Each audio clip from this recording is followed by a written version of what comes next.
Amidst all the doom and gloom around student fees, a silver lining has emerged, it seems. Individuals and organisations coming together to raise money to pay off the historical debt of students. I'm joined by former wits SRC student and Section 27 Legal researcher, Mr. Motheo Brodie, to unpack a little bit more about how much more needs to be done to help students. Motheo, morning to you. Let's talk, first of all, if we could, just about the scenes that we've seen at various universities this week. It really does speak to the desperation of students who simply want to afford and be given the chance to get a good education and go on to build a good career. And here they are sitting with hundreds, if not millions, of rands worth of debt. Good morning, Gareth, first of all, and good morning to your viewers this morning. Indeed, Gareth, the scenes have been heartbreaking, completely heartbreaking. I was, as you've said, I was a student at Wits University and a student leader in 2015, 2016, during those big fees must fall protests. And years later, it's disappointing to see that the same struggle is being fought by students. It's absolutely heartbreaking because we have students that are so deserving, to be registered and to get an education, that are being shut out because of this crisis in the funding of higher education, because of the maladministration of NSFAS and from the Department of Higher Education and Training. So it really is disappointing, and it's heartbreaking. And we stand in solidarity with the students as they try and open access to higher institutions, to higher learning institutions.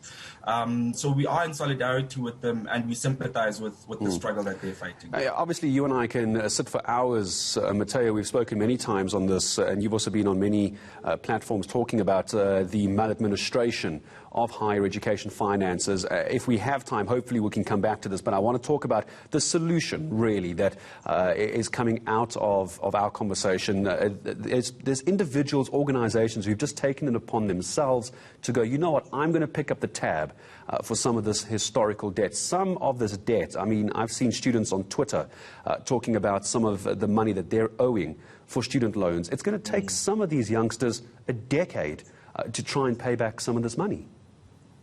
Yeah. Students sitting with absolutely incomprehensible amounts of student debt, historical debt. And, organizations are coming together. We've seen society coming together and trying to assist students to clear some of this debt. Now, in the case of Section 27 in particular, a student reached out to us, informing us that they are unable to register this year. Now, this student wasn't a new student to Section 27. He's a student that we interviewed back in 2016 when he was still in high school, and he was a deponent in our norms and standards case. Now, this is a student that had very bad conditions at basic education level, but somehow managed to still get through the basic education system and qualify for university. The same student then managed to get through first year up until his third year, which would have been last year. Despite the coronavirus challenges, in 2020, he managed to pass. But now this year, the student was dropped by NSFAS.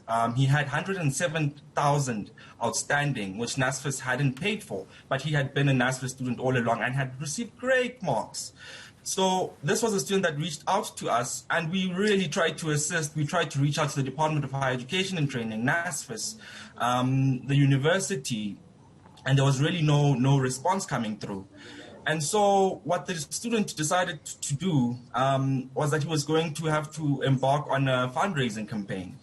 And he got into an agreement with the university that he could pay 30%, and then he would be allowed to register, and time was really not on his side. And we embarked on this campaign with the student, and we, as Section 27, we reached out to Section 27's networks, and we published this campaign online to support the student.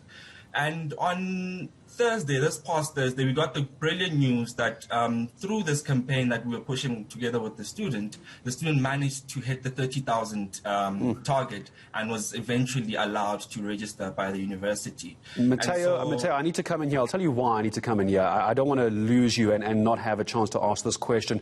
Obviously, incredible news that you were able to assist the student, but there's going to be lots of students watching this discussion between you and I who are going to go, fantastic, Section 27 is my saving grace.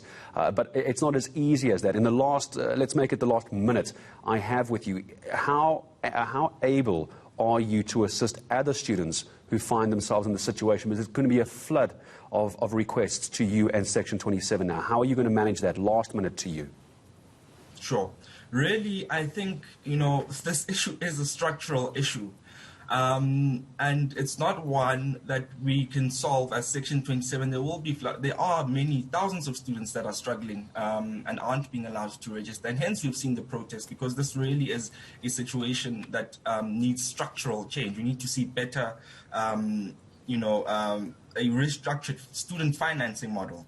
But, there are organizations that are doing the work, that are trying to get the public to donate and to assist alleviate the crisis. One such organization is the South Africa Student Solidarity Foundation for Education, SASFE. So SASSFE, and you can find them online.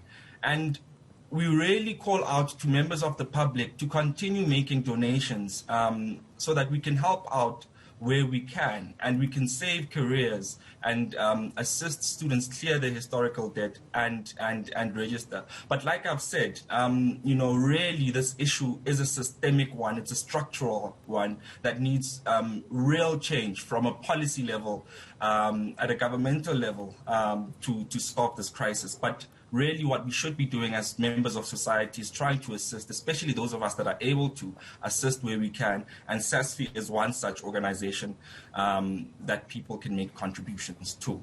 Well, I appreciate your time telling us about a wonderful change in a young student's life, and also how others watching this might be able to change theirs as well. I appreciate your time speaking to me this morning, Mr. Motheo Brodie from Section 27. Individuals, organizations doing what they can to try and wipe out some historical debt of students. And as I said, I've seen some of the comments on social media, some students are getting to third year, hundreds of thousands of rands that they owe universities.